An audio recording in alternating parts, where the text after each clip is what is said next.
As a professional investor, I get this question a lot. I'm from country A, but I live in country B here in Europe. What's the best way to invest my savings? Well, you definitely don't want to do what this guy I knew in Barcelona did, which got him into huge trouble with the law because of something simple that both you and I probably have. Let's call this guy David. David lived in Barcelona, but he also had an apartment in Andorra, which is a low-tax country nearby. So when he decided to start investing, he figured, let me invest from Andorra. It's going to be much better that way. He bought some stocks and ETFs, he sold them, he had a profit, and because of Andorran tax rules, he didn't pay any taxes. Everything was wonderful until one day he got a letter from the Spanish tax authority, Hacienda. The letter said, we think you're a Spanish tax resident and you should pay taxes on your investments here. David responded that no, I'm an Andorran tax resident. That's where I live. And he might have gotten away with it, except for a really simple thing. The Spanish Hacienda are known for being really relentless investigators. And they managed to track down David's gym.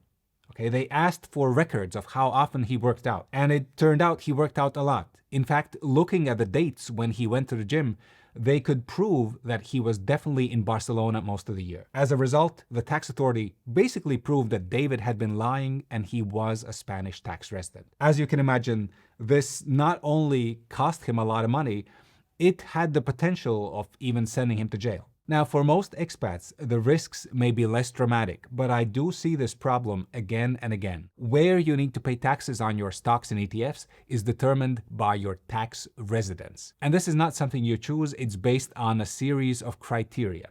So the most important criterion is the physical presence test. Where do you spend most of the year? In theory, this is simple. In practice, there can be nuances, like do you look at the calendar year or any 12-month period?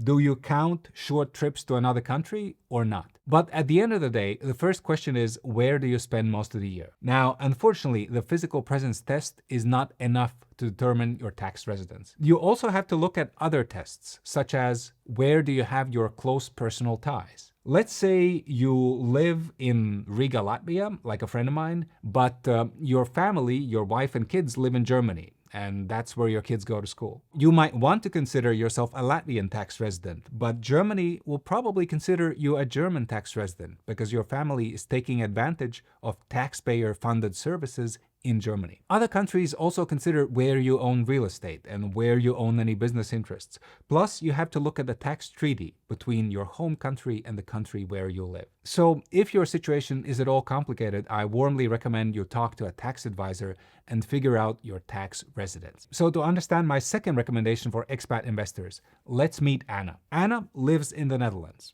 and she's investing in ETFs. Every year, the price of her ETFs has been going up. She has a profit on paper because she hasn't sold anything. Now, in the Netherlands, you have the so-called Box 3 tax, which means that Anna has been paying tax on her investments even though there has been no actual profit. A few years down the line, Anna decides to move to Spain. And after she becomes a Spanish tax resident, that's when she sells her ETFs. Now, in Anna's mind, she has already paid tax on most of her ETF profits, but the Spanish tax authority tells her, you gotta pay tax on the full profit, because that's how it works under Spanish rules. Anna is faced with double taxation on her profits. And this can easily happen if you skip my second recommendation. Prepare well ahead of any move to a new country. You need to figure out exactly when you stop being a tax resident in country A and when you become a tax resident in country B. One important factor you need to consider is exit taxes. Do you need to pay any tax in country A just because you're leaving? For example, in Austria, in Denmark, in France, Germany, Norway, Poland, and Spain, among other European countries, there are exit taxes which apply to investors. So investigate this before moving. You also need to figure out how your new country will tax pre-existing investments. In most cases, if you come to a country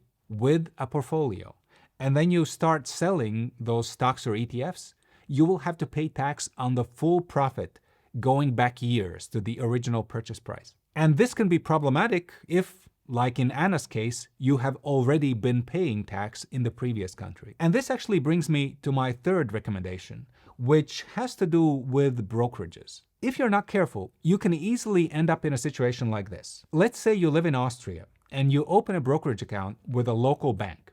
and you've been happily investing in stocks and ETFs and bonds for years, and then you decide to move to a different European country, let's say Cyprus.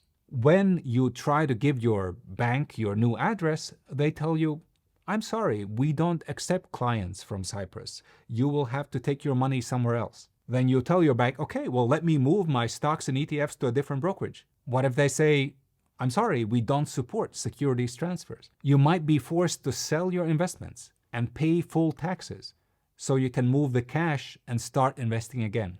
And that can be really, really damaging for your long-term profits. So when it comes to choosing a brokerage or investment app, as an expat, you want to be really, really careful. Ideally, you want to choose a brokerage which serves many different countries, but also you want a brokerage that does support securities transfers so that if you do have to move to a different brokerage, you can just move your investments over instead of having to sell them. Perhaps the most flexible brokerage for expat investors is Interactive Brokers, even though Interactive Brokers doesn't support all countries. And you do have to take into account that this is a relatively technical brokerage that can be a bit difficult to use for beginners. If you use other less international brokerages, then you have to pay very close attention to what countries are supported. And now we get to recommendation number 4, which has to do with the best investments for expat investors. In many European countries, your best solution for investing is to use some kind of tax-advantaged investment. This could be a pension fund or some kind of special account.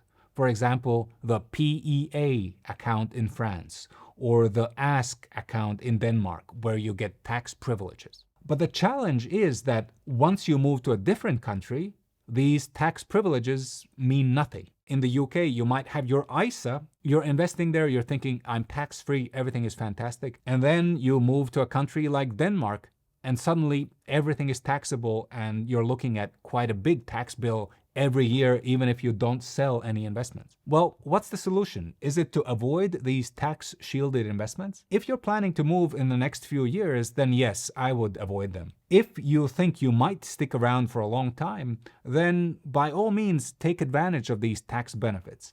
But keep in mind the possibility of moving. In general, the most flexible kind of investment for expats in Europe is ETFs. With other kinds of investments, they can be restricted to a country. For example, if you live in Spain and you buy index mutual funds, these fondos indexados, which have tax benefits in Spain because you can move your money from fund to fund without paying taxes, well, that's wonderful. But if you move to a different European country, your fund platform is going to tell you, I'm sorry, we can't sell you these funds. But if you buy an ETF in one country in Europe and you move to a different country in Europe, that's almost never a problem. So if you plan to be moving around a lot, ETFs are probably your best bet. I sincerely believe that for expats, investing is an absolute must. You often don't benefit from the same pension protections and other protections that locals do.